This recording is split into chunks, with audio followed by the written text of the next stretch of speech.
Halo Sobat Liquid semuanya, jumpa lagi di Liquid, ngobrolin lika-liku investasi dan reksadana. Oke, nah rekan-rekan semuanya, kali ini kita akan punya topik yang tak kalah seru dari topik sebelumnya, yaitu mengenai pergerakan Fed Fund Rate. Ya, Fed Fund Rate ini belakangan ini cukup mengagetkan karena dia merangkak naik dan tak terasa ternyata udah 5,5% yang konon kabarnya itu tertinggi dalam 22 tahun terakhir. Nah, untuk membahas mengenai perkembangan Fed Fund Rate dan dampaknya terhadap investasi di Indonesia, kali ini kita punya narasumber yang luar biasa. Seorang ahli di bidang investment dan juga riset, yaitu Mbak Yekti Dewanti, yaitu Head of Investment BNI Asset Management. Selamat pagi Mbak Wanti. Ya, selamat pagi Pak Hindria. Oke, ini kayaknya Mbak Wanti ini kalau saya lihat apa perjalanannya ini pergi keluar kota terus, habis dari luar negeri lalu nyambung ke Semarang, nggak ada capeknya Mbak Wanti ini. Jamunya apa Mbak? Jamunya happy Oh, terus ya, dan terus mengikuti dunia informasi di dunia pasar modal itu bikin kita nggak bisa ngerasa capek dan ngantuk karena selalu ada hal yang baru ya, Pak oke, Hindria. dinamis sekali Mbak ya. Iya, Oh iya, dinamis. bangun tidur udah ada berita dari Amerika nih ya, Iya, pergerakan pasar di sana seperti apa. Nanti betul. habis itu Indonesia gimana gitu kan Mbak? Iya, regional Oke. market Indonesia. Jadi semuanya itu terus berputar dan bergerak secara dinamis, dan ini selalu ada pengaruhnya ya, saling mempengaruhi gitu. Oke, keren sekali. Nah, Mbak, sebelum kita melangkah lebih jauh, sebenarnya Fed Fund Rate itu apa sih, Mbak? Mungkin kita sering, teman-teman semua sering dengar, sering baca tentang Fed Fund Rate, tapi mungkin belum semuanya paham apa sih Fed Fund Rate, dan kayak itu kalau nggak salah suku bunga acuan kan, Mbak? Itu di negara lain apa juga ada? Iya, jadi Fed Fund Rate sendiri merupakan satu suku bunga acuan yang menjadi acuan untuk institutional depository, misalnya seperti perbankan maupun credit union yang mereka memiliki surplus dana untuk dipinjamkan kepada institusi-institusi yang lainnya yang sedang membutuhkan. Oke. Dan ini sifatnya bisa jadi acuan untuk overnight dan uncollateralized gitu. Ini semua Nah, negara ada, Mbak? di semua negara ada. Untuk The Fed sendiri, tentunya ini memang suku bunga acuan ini baik untuk di Amerika dikeluarkan atau dirilis oleh The Fed, kemudian di Eropa juga ada European Central Bank, di Jepang ada Bank of Japan, di China ada PBOC, dan di Indonesia ada Bank Indonesia. Oke. Semuanya mengeluarkan suku bunga acuan yang menjadi acuan untuk lembaga-lembaga institusi perbankan, kredit union tadi untuk saling bisa meminjamkan dari yang dananya surplus ke tempat-tempat yang mungkin sedang membutuhkan dana overnight gitu. Oke, jadi ini setiap suku bunga acuan ini ada keterkaitannya, Mbak?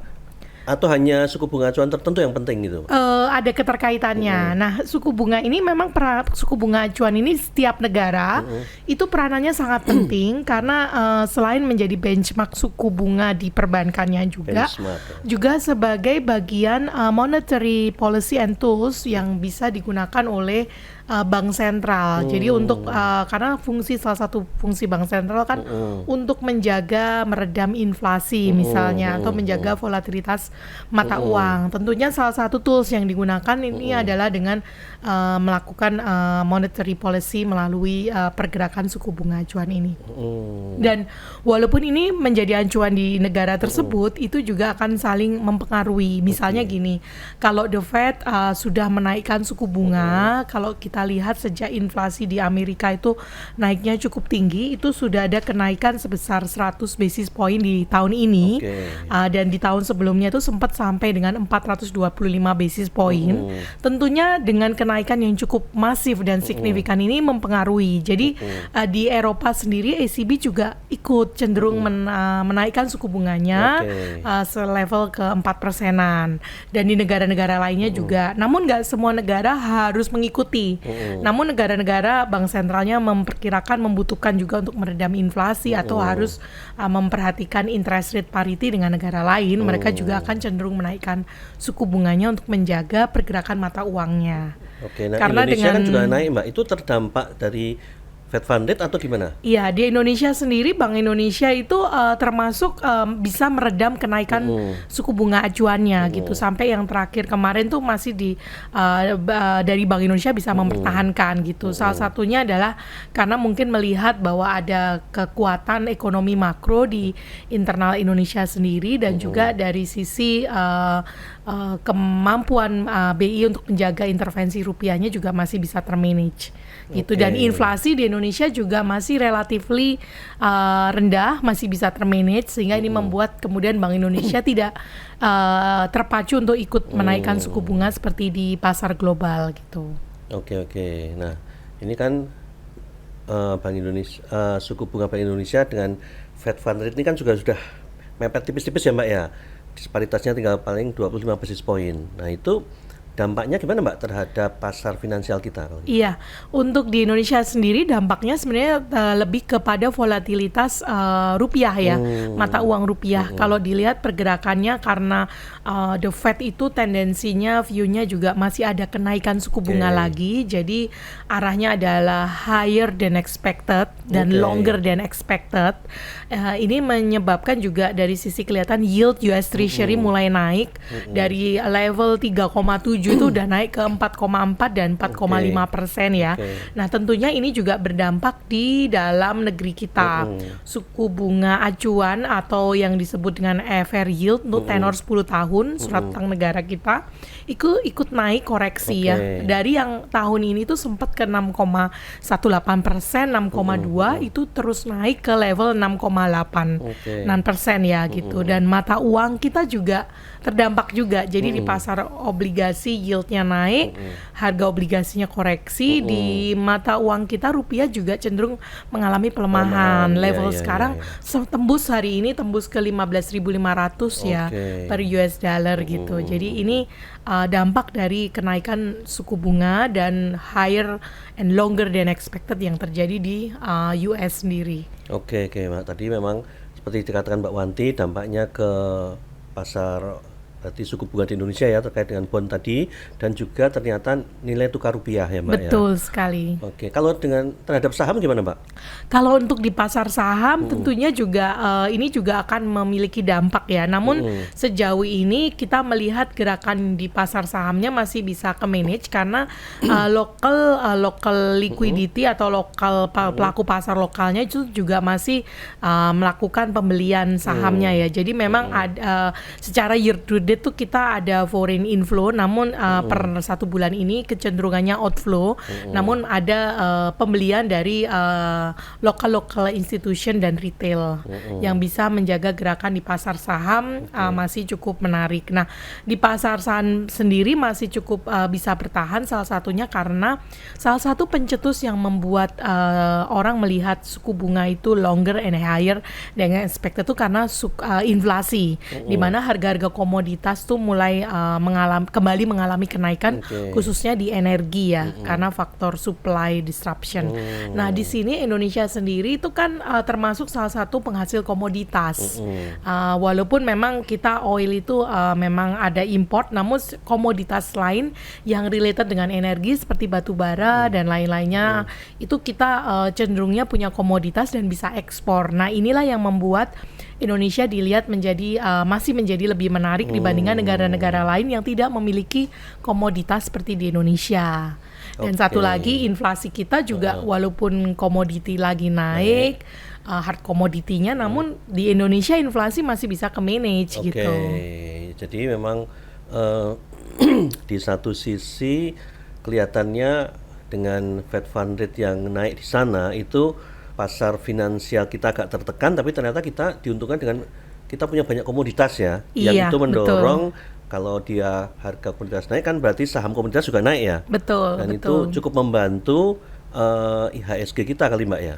Iya. Jadi IHSG relatif bisa bertahan ya di tengah pelemahan mata uang rupiah maupun juga dari sisi koreksi di pasar obligasi. Oke, keren sekali ya, walaupun agak rumit ya, tapi ternyata kaitan-kaitannya seperti itu ya Mbak ya. Iya, betul. Nah, sekarang kalau sebagai investor sendiri Mbak, itu apa yang harus dilakukan mensikapi kondisi pasar pergerakan suku bunga seperti ini? Iya, sebagai investor tentunya kita melihat dikembalikan pada investment objektif dan risk profile dari tiap investor. Namun tentunya tetap sebagai investor terus melakukan diversifikasi portfolio. Diversifikasi ya. Ya, nah diversifikasinya dengan terus melihat setiap aset kelas ya. Misalnya kalau saat ini pasar obligasi sedang mengalami koreksi, yieldnya kan naik, harga obligasi kan sedang turun. Namun kalau dilihat dalam 1 tahun ke depan, sebenarnya di Indonesia sendiri on macro backdropnya masih bagus. Kondisi stabilitas politik juga relatif stabil, walaupun kita masuk ke tahun pemilu ya di awal 2024 nanti, ditambah juga dengan dari sisi inflasi, kemudian fiskal defisit, ya kan, trade balance kita masih terjaga dengan baik ya, plus kepemilikan foreign terhadap pasar obligasi di kita kan masih relatif rendah ya. Beberapa tahun lalu itu sempat menyentuh kepemilikan asing di pasar obligasi sampai 30-an%, 33%. Namun sekarang relatif rendah, masih di kisaran 15-17%. Artinya masih ada potensi ketika kondisi volatilitas yang terjadi di pasar global sudah kembali meredam, dan mau nggak mau inflasi itu kan akan moderating, dan mau nggak mau juga suku bunga di pasar global itu nggak bisa seperti ini terus. Pasti akan ada masanya untuk kembali turun gradually yang kita expect mulai tahun 2024 nanti. Nah, ini tentunya akan membuat satu opportunity yang menarik untuk investor melakukan akumulasi secara bertahap, gradually, dan melakukan dollar cost averaging untuk mengakumulasi reksadana yang basisnya adalah obligasi atau reksadana pendapatan tetap. Mumpung harganya masih menarik gitu. Dengan dipegang setahun ke depan aja, 1 dapat kupon, 2 tuh dapat capital gain, Pak Indri ya. Kenapa ya orang kalau takut seperti sekarang ya mungkin akan takut ya inflasi gimana. Tapi kita yakin sekali suku bunga yang terus terlalu lama tinggi itu akan memukul ekonomi di pasar global. Betul. Dan ini akan berbalik sehingga arah kebijakan moneter yang tadinya masih tightening itu akan berbalik menjadi lebih loosening lagi gitu. Nah, ini kesempatan buat investor untuk akumulasi reksadana pendapatan tetap. Iya, karena bisa dapat kupon, satu lagi dapat capital gain dari potensi penurunan yield atau kenaikan harga obligasinya gitu. Oke. Jadi sekarang yang saatnya beli ya Mbak ya, terutama untuk pendapatan tetap ya. Betul, karena dan bisa diakumulasi bertahap.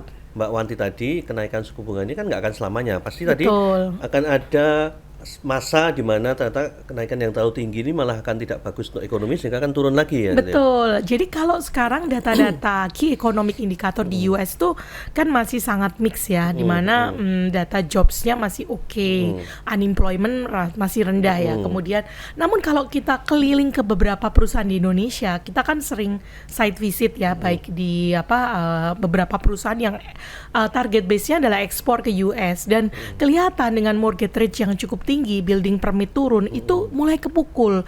New order untuk ekspor ke US itu turun signifikan, Pak Indria. Dan ini sudah menjadi satu sinyal-sinyal awal ya, yang di tahun depan itu akan semakin terlihat gitu. Walaupun sekarang datanya on makronya masih mix, tapi on mikronya udah terpukul, Pak Indria gitu. Oh gitu. Iya. Ternyata ya. Jadi memang makro sama mikro ini kadang tidak seiring sejalan ya. Iya. Kira-kira kondisi ini masih akan berlanjut sampai 2024 atau kira-kira lewat ya? Iya, kalau dilihat yang namanya arah tren apakah suku bunga ini bertahan tinggi sampai sekarang, itu kita memang berekspektasi bahwa tahun 2024 nanti gradually mulai ada penurunan cut rate ya. Namun cut rate-nya mungkin juga enggak yang kita prediksi di semester 1, lebih akan dilakukan secara bertahap ke semester 2 gitu. Dan akan berlanjut ke 2025 nanti gitu, Pak Indria. Jadi kita melihat masih berlanjut, kapan persisnya tidak ada yang tahu, namun kita akan mengalami itu gitu, bahwa suku bunga akan cenderunglah kembali turun gitu sih, Pak Indri. Iya. Ini apalagi kalau Indonesia kan mau pemilu ya Mbak ya, mungkin belanja partai juga akan meningkat, belanja ya, sehingga inflasi juga masih akan tinggi dan mungkin suku bunga juga masih akan bertahan segitu kali ya? Iya, kalau dari sisi faktor pemilunya sendiri, sebenarnya kalau di tahun pemilu ini memang nanti di kuartal 4 karena sekarang ini kan periode kampanyenya lebih pendek dari yang Betul. pemilu-pemilu sebelumnya Oh ya. iya, Pemilu iya. sebelumnya kan sempat sampai 6 bulanan, ini kan cuma 75 hari. Jadi amunisinya, Oke. bom amunisinya itu uangnya itu harus keluar di grassroots-nya itu benar-benar nanti di kuartal awal-awal kuartal 4 ini, Pak Indria. Jadi bomnya benar-benar akan cukup signifikan untuk bermain di grassroots. Namun di sisi lain dari sisi government spending di tahun pemilu itu cenderung melambat. Oke. Kegiatan investment dan government spending itu cenderung melambat. Nah, ini jadi saling men-trade off ya sebenarnya. Nah, inflasi di Indonesia sendiri masih bisa ke-manage ya karena kita juga penghasil komoditas juga gitu. Dan juga dari pemerintah juga sangat concern untuk menjaga level inflasi ini, Pak, karena impactnya ke daya beli masyarakat, Pak, gitu.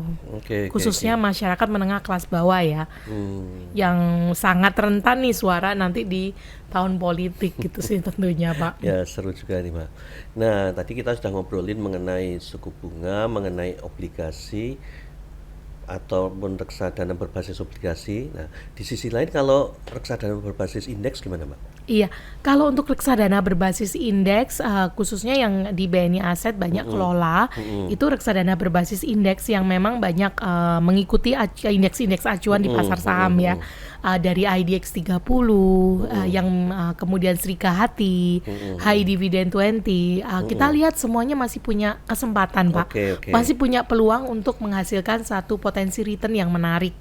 Khususnya kalau di tahun 2024 nanti, yang jelas kita melihat stabilitas politik masih terjaga, kemudian dari hasil pemilihan umum juga cukup mendukung. Nah, di situ by historis beberapa kali pemilu yang terjadi di tahun pemilu justru menjadi sangat positif, Pak, kenaikan harga sahamnya juga. Nah, kalau kita expect sendiri, kita masih expect untuk gerakan indeks harga saham gabungan atau IHSG itu masih bergerak kisaran 6.900 sampai 7.300 sampai dengan tahun ini. Namun di tahun 2024 nanti kita masih melihat chance IHSG itu bergerak dari 7.400 ke 7.900. Loncatannya tinggi juga ya? Iya, jadi Itu masih dampak potensi dampaknya komprehensif, Pak. Satu, ekspektasi suku bunga turun ya kan, sehingga money inflow juga akan kembali masuk. Kemudian optimis dengan hasil pemilu yang akhirnya dengan kejelasan klarifikasi dari pemerintah juga arah kebijakan kedepannya, tentunya itu juga akan nge-boost untuk investasi akan kembali masuk ke Indonesia gitu, Pak. Oke, ya jadi memang sampai akhir tahun ini kita mungkin tumbuh tapi agak slow dikit ya, Mbak ya, Iya, karena tadi orang masih orang wait and see juga. Oke. Betul. Tahun depan akan lebih Iya. jelas ya Indonesia tuh mau kemana, dipimpin siapa, pasar akan kembali pulih lagi ya. Iya, harapannya seperti itu kita. Dan di plus di global makronya kan interest rate juga cenderung turun ya, harapannya ya. Dan pertumbuhan ekonomi Indonesia ini termasuk ekonomi yang bisa bertumbuh di tengah negara-negara lain yang justru mengalami perlambatan atau justru masuk ke resesi gitu. Ya. Nah, ini tadi nyambung yang reksadana indeks, Mbak. Kalau untuk reksadana saham sendiri gimana, Mbak? Ya, reksadana indeks ini kan termasuk salah satunya reksadana saham ya, yang memang basisnya adalah underlying portfolionya saham. Jadi seiring dengan kondisi tren penurunan suku bunga ke depannya, dengan investor appetite yang bagus untuk masuk ke Indonesia. Kemarin memang sempat keliling ya, Pak ya, sempat main ke Korea, Hong Kong, kemudian juga ketemu dengan beberapa teman di sekuritas yang dari luar. Kita juga melihat appetite investor terhadap Indonesia masih cukup bagus, Pak, gitu. Ya. Bahkan yang kemarin conference itu juga mengatakan Indonesia salah satu yang tetap bisa menjadi pilihan overweight Indonesia untuk alokasi. Ya, untuk Asia Tenggara gitu. Jadi kita masih melihat potensi kenaikan harga saham itu akan berlanjut nanti di tahun 2024 dan 2025 nanti gitu. Jadi pasar luar pun masih overweight terhadap Indonesia ya. Iya, justru masih overweight karena Oke, melihat oke. potensi ekonomi growth-nya relatively resilient di tengah gejolak ekonomi, dan juga dari sisi kita penghasil komoditas yang sudah secara structural itu kita sudah masuk ke industri hilirisasi. Ya, betul, betul. Ya, nah ini sangat bagus sehingga membuat nilai ekspor kita jadi ada nilai tambahnya. Nah, jadi kalau dilihat orang selalu melihat Indonesia itu kaya dengan komoditas. Oke. Kemudian juga kaya karena punya demografi muda. Demografi muda ini hasilnya usia produktif cukup tinggi, Iya, dan iya. ini menjadi satu faktor buat pendorong kita tidak masuk pada middle income trap, Pak, Oke. gitu.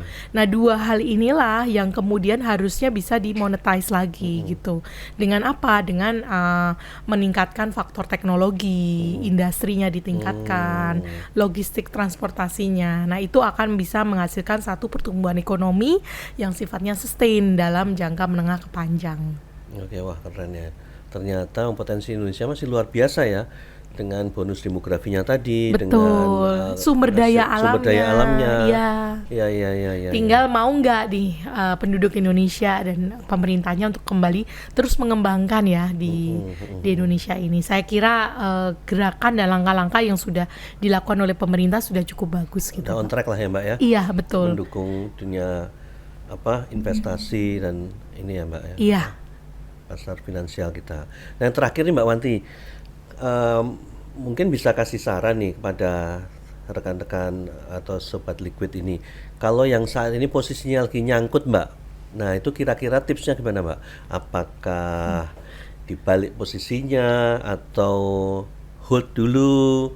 Gimana, Mbak, kira-kira? Iya, untuk portfolio saham ya, misalnya ya, kalau misalnya udah nyangkut ya, atau reksadananya masuk di level yang tinggi, balik lagi dilihat underlying effect di dalamnya. Apabila underlying effect-nya adalah isinya adalah efek-efek yang punya fundamental yang baik ya, masih punya potensi pertumbuhan, saya kira untuk tetap dipegang, it's okay. Malah bisa melihat kalau ada koreksi untuk melakukan dollar cost averaging untuk menambah posisi ya. Tentu tetap mempertimbangkan kondisi aset alokasinya gitu. Nah, namun apabila melihat ternyata underlying effect yang dipegang itu tidak memiliki katalis jangka pendek gitu. Yang dilakukan adalah melakukan switching, Pak, ke reksadana yang bisa memberikan potensi pertumbuhan yang baik gitu. Nah, reksadana indeks yang dikelola BNI Asset, baik yang reksadana indeks Rika Hati, kemudian IDX 30 dan High Dividend 20, itu kalau dilihat secara year to date bisa mencatatkan kinerja yang sangat baik, Pak.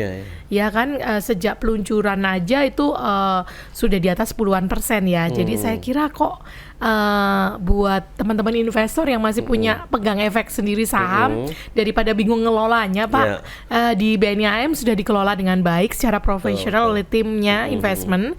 Jadi bisa dilakukan switching, Pak. Kalau dirasa ini efeknya kok saya kena saham-saham yang penny stock atau saham-saham IPO yang relatively ada gorengannya, ya mungkin bisa dipindah aja, Pak. Lebih baik bisa lebih produktif di reksadana BNI Asset Index gitu. Biar dikelola ahlinya aja, Mbak ya. Iya, daripada betul. pusing-pusing ya. Betul sekali. Oke, seru sekali ya diskusi kita pada hari ini. Nah, Mbak Wanti, bisa kasih closing statement nggak buat para sobat liquid ini untuk menutup diskusi kita? Oke, closing statement ya. Oke. Iya. Apa ya, Pak? Ya, mungkin memberi semangat pada rekan-rekan semuanya di kondisi seperti ini, baiknya gimana gitu. Keep investing with smart decision. Keep investing with smart decision. Iya. Gitu ya. Oke, Sobat Liquid semuanya, demikian tadi bincang-bincang kita dengan Mbak Yekti Dewanti, Head of Investment BNI Asset Management. Dan tadi kita sudah simak dari Mbak Wanti semuanya, dan apa yang kita diskusikan ini bisa dilihat nanti di YouTube BNI Asset Management dan juga Spotify. Dan jangan lupa follow akun sosial media BNI AM, yaitu di Instagram BNI Asset Management, Facebook juga BNI Asset Management, YouTube dan juga Spotify. Better Future, invest now.